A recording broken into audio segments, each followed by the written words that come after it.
Peace and light, guys. Good morning. Good morning. Good morning. Y'all hear the roosters crowing? Here's some cows there in the background. Y'all, I'm back in Arusha. Back in Arusha for the holidays. Me and the family. Delicious. Yeah. So we just came back up here to see the family, to see what's going on with everybody. Let me put my little slippers on. I just wanted to show y'all our yard. I'm so happy. Since the last time y'all saw the yard, this is very different. While we were away, we had one of Freddie's good friends kind of watching the house, because out here when you take a vacation or when you go somewhere for an extended period of time, you just don't necessarily want to leave your house vacant, because unlike in America, they don't have really fast responding security systems out here. Your alarm goes off, the police ain't coming. Okay, not for a while anyway. Y'all want to keep that in mind if you move out here and you decide to go travel for, a couple weeks, a month, or whatever. Somebody could very well run up in your house. So that's why you just want to have somebody or someone you trust stay there, watch the place. Or, if you live in like an apartment complex or something like that, it's not too much risk in that. But I'm talking about a gated standalone home. But you guys, it feels so good to be back up in Arusha for a little bit. It really does. I've missed it. I still love Dar es Salaam. Let's not get it twisted, all right? And like I said in the one previous video, it's where we need to be right now for business purposes. And I'm enjoying the variety and the pace of life, switch it up a little bit. But trust me, Arusha will always have my heart. And this is one of the places we're going to build our forever home. Just taking some time to listen to the nature.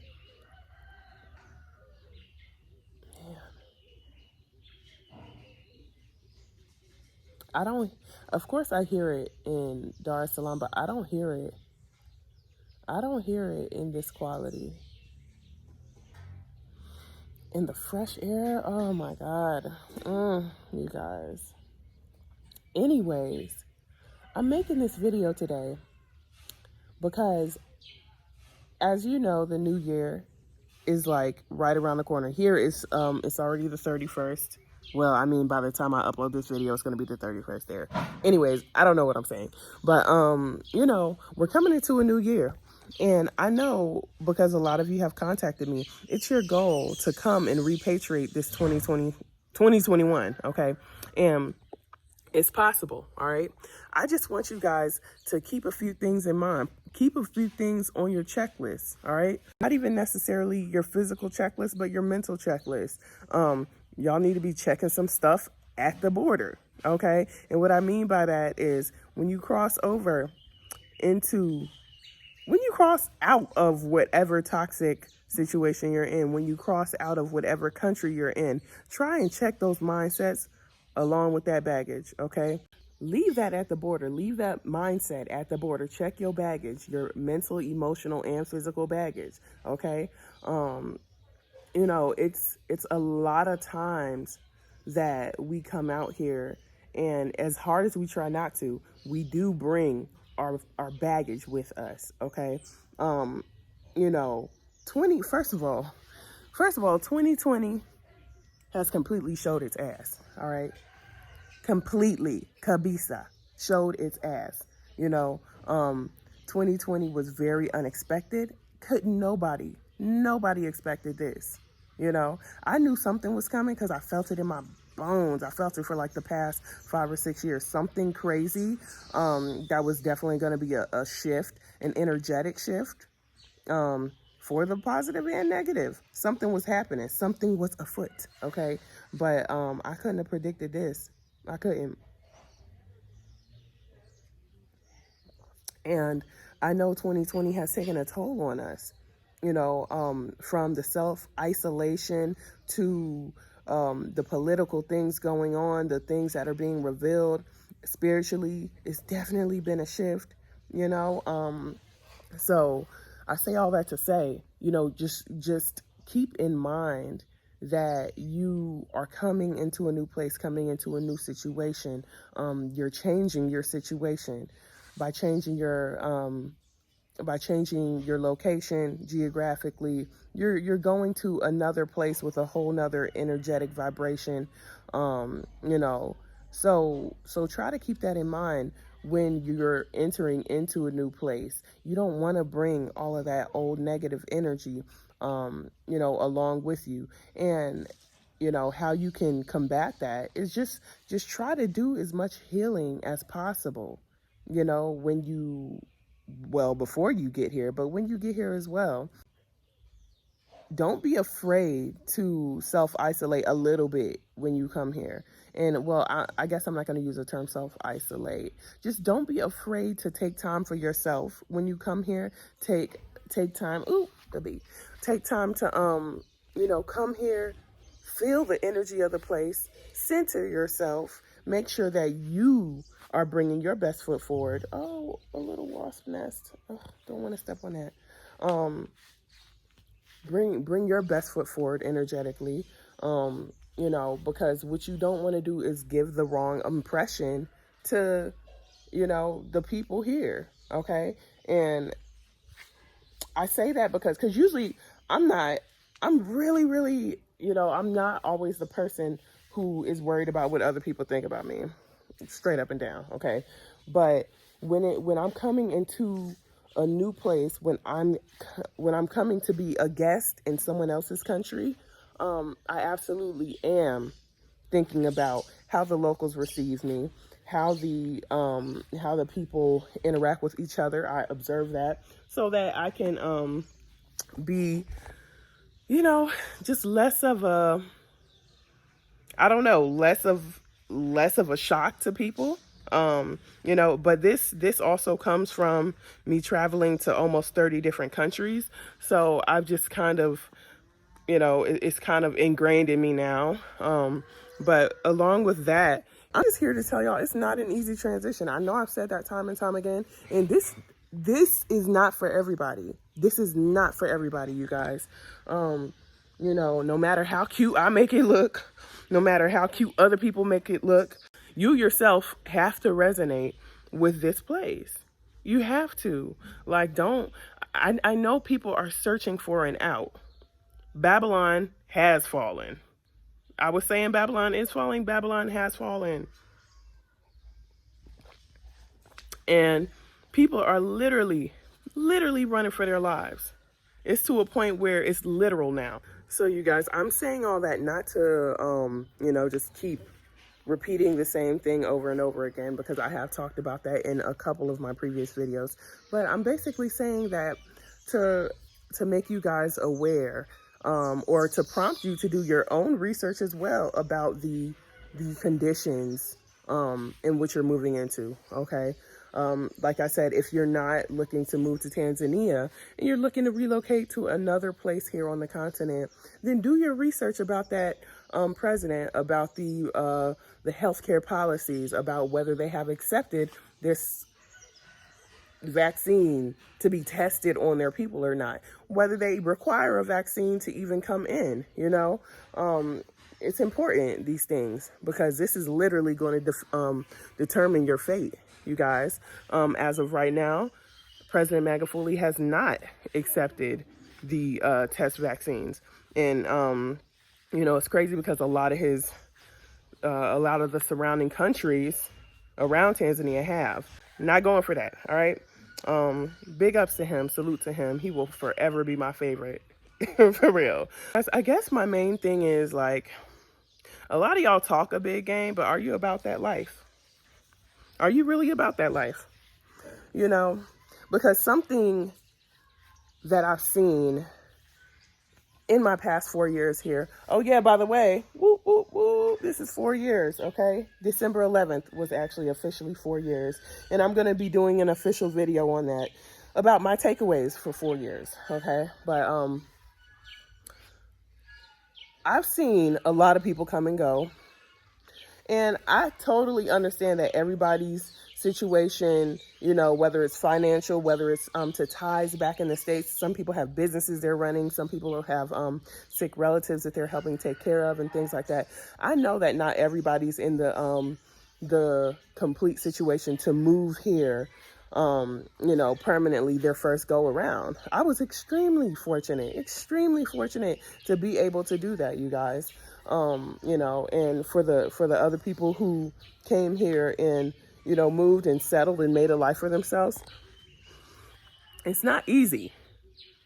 Forget all this glamorous BS. It's not easy. And if someone makes it look super easy, do not believe them. They are lying.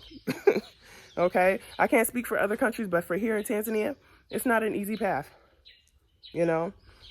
They don't make it easy for every foreigner to come. And I'm actually really glad, because otherwise Tanzania would end up like, you know, so many other countries and being bought out and, you know, having their culture completely wiped away because of 1, 2, 3, 4. I'm not going to get into it. Y'all already know where I'm going and y'all know where I stand on that. But yeah, it's not an easy transition, but I ask whether y'all are about that life or not, because so many people come talking the Pan Afrikan, the unity. I love my brothers and sisters. We all African. We're this, we're that. But when I sit down at the table with you, right?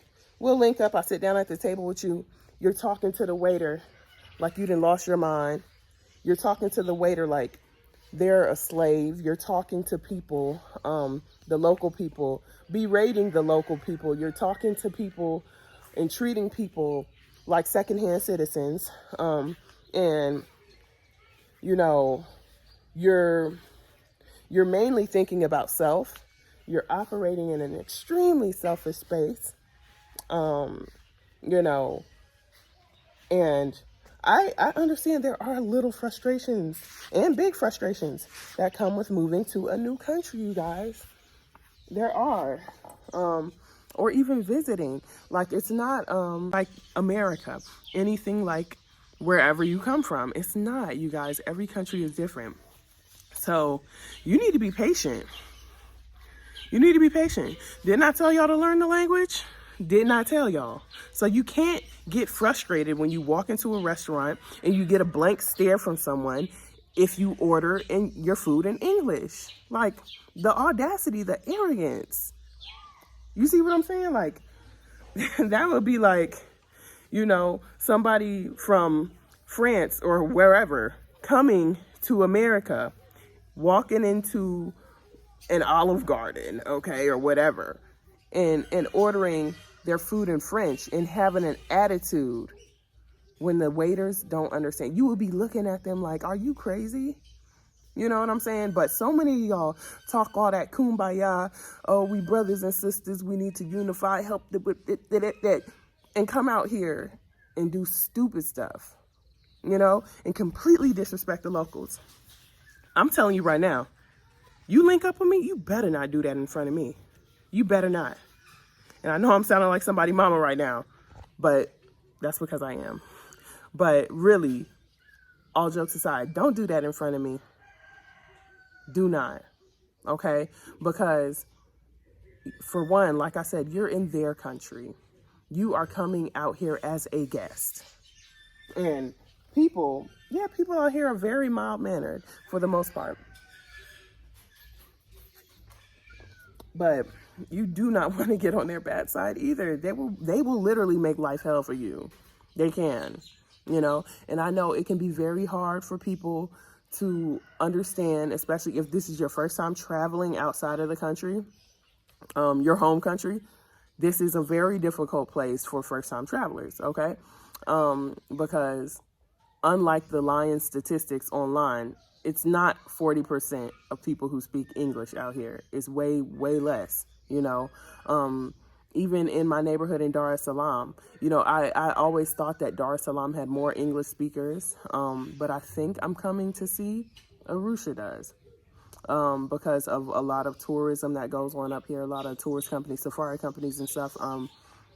You know, they have a lot more tourists and Mzungus coming out here up to Arusha, you know. So Dar es Salaam, especially if you live in a neighborhood that's not like Mikocheni or Msasani or, you know, one of the oyster bays or, you know, any of those areas, then you're probably gonna live in a regular neighborhood where people speak Swahili, like, you know, and you can't get frustrated with the people.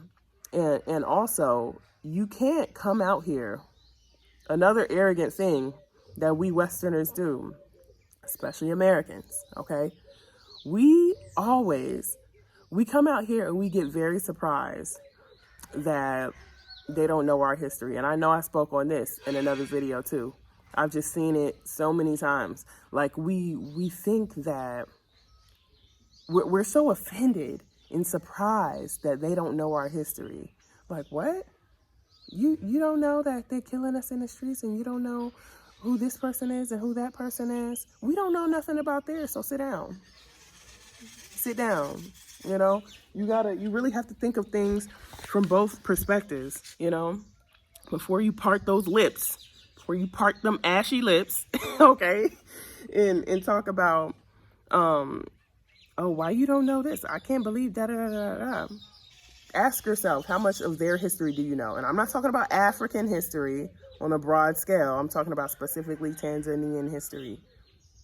Think about it. I don't know. We have a lot of work to do as people coming out here. I've seen people come out here and start scamming. I'm not going to call out any names, but it's definitely been people who came out the gate, okay, with a scam and a plan. You know, so you guys, I know a lot of us back in the States, we have a survival mindset, you know, especially from the situations we're coming from. You know, a lot of us are coming up out the hood. A lot of us are coming out of situations where we have to fight, where we have to literally struggle to be alive, you know. But we need to really keep in mind that, like I said, we're moving into a new situation. So that bag is checked at the gate, you know. Try and do some self-work before you come out here and recognize the things in yourself so that you can put your best foot forward. And if you're really about all that kumbaya, brotherly, Pan African that you say you are, then you're going to do the self-work to bring yourself, your best self, to the continent, to bring your best self to Tanzania so that you can be an asset to the people and not treat them like garbage. You know, it's been so disappointing seeing the people come out here and talk to others like they're crazy. Like, I don't even want that energy around me. Like, we're not going to be friends. We're not going to hang out. We're not going to do anything together if I see that's how you are. Yes, I get frustrated too. I get frustrated because, you know, I'm used to a faster paced lifestyle in every aspect. Like, so if I order a glass of juice in a restaurant back in the States, it usually doesn't take 20 minutes to come, you know, but sometimes here it does. Like, and yes, you can ask, hey, excuse me, number juice, you know, whatever, or you can ask about your juice without like, I ordered it 20 minutes ago. Where is it? This is ridiculous. Like, shut up.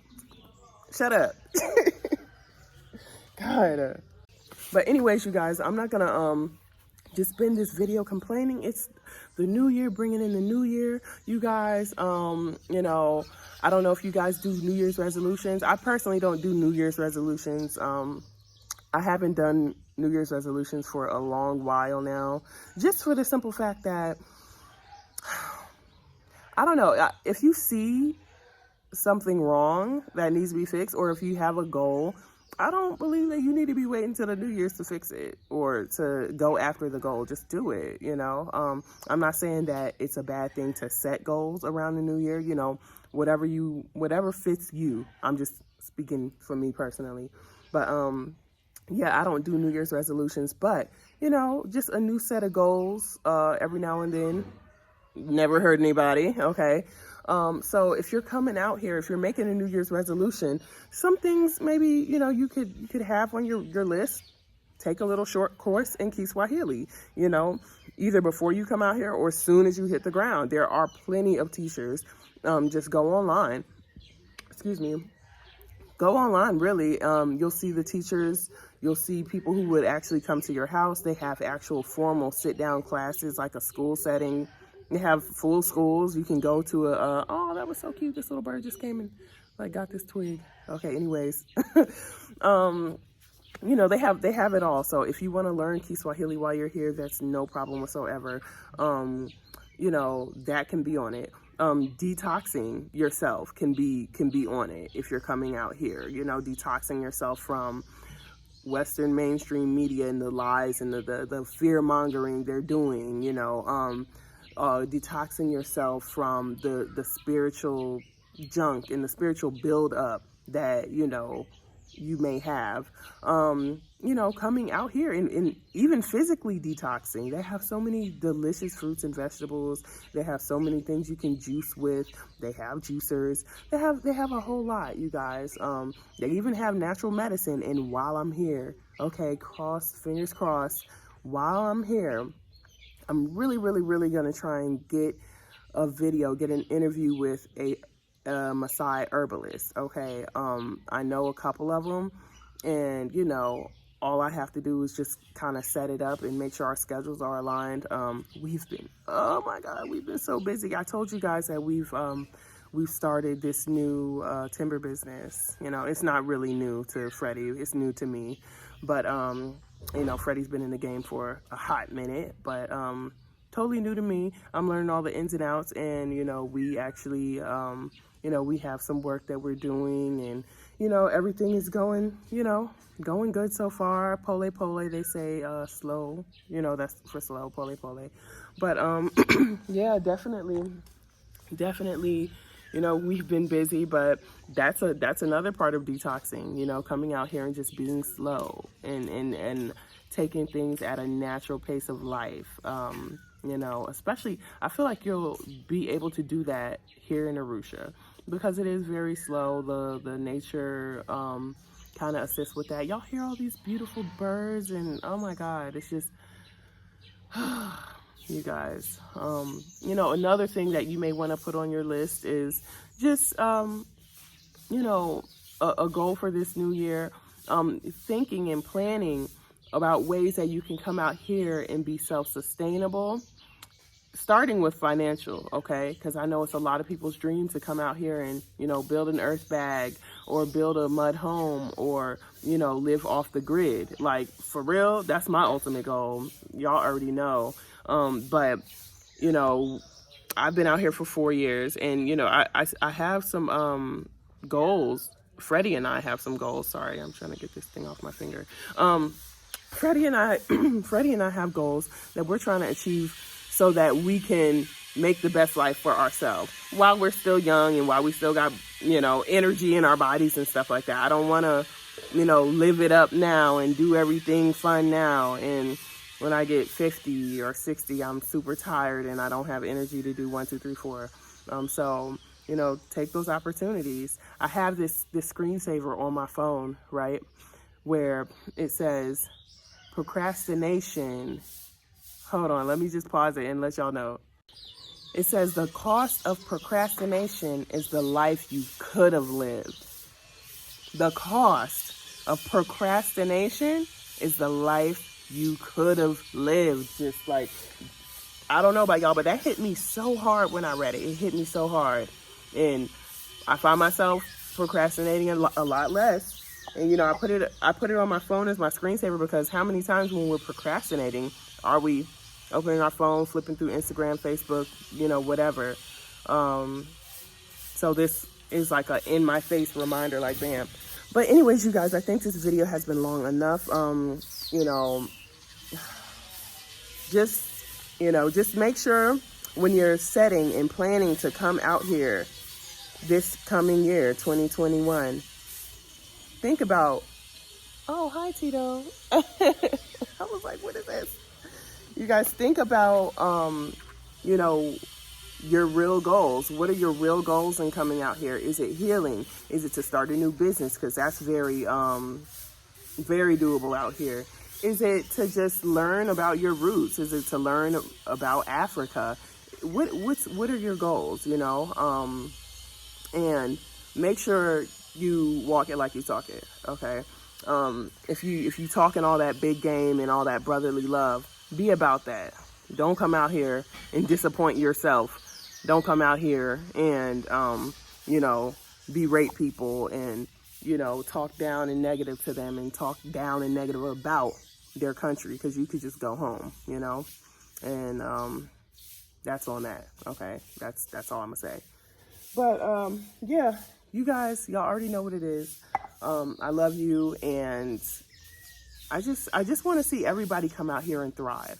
You know I can be kind of blunt or whatever when it comes to things like this, but I'm that way because we don't have time for all that sugarcoating and cute stuff, okay? This is war. We are at spiritual warfare, and it's even surpassed the spiritual level. You know what I'm saying? Like, this is very serious. If we don't make a move soon, then it could really equal our demise. Seriously. If y'all don't know, y'all better look up some things, do some research, things like that. We are definitely in the midst of a spiritual warfare, and it's only the beginning, you guys. So just make sure you come out here and try to have your head as straight as possible. Try to really have your head in the game. Okay, try to discern the plot before you come out here. And most people who are watching this channel, you know, you're looking on coming out here. You're looking forward to coming out here anyways, or leaving the Babylonic systems anyways. So your head is already halfway there. You know what I'm saying? You're already halfway there just by that, just by looking up how to move to Africa, how to move to different places other than your home country, okay? So yeah, just keep your head in the game and don't get discouraged. Don't get discouraged when you come out and things don't always go as planned, because like I said, this is not an easy place. It's not an easy place, you know. It's a lot of challenges you're gonna have to face, a lot. I faced a lot of challenges in these 4 years that I've been here, a lot, okay? But yeah, I can go on, but I'm gonna finish my tea and get ready for the day, because it is New Year's and we're gonna go meet up with some friends and have the babies play together and yada yada yada. Okay, I love you guys, I really do.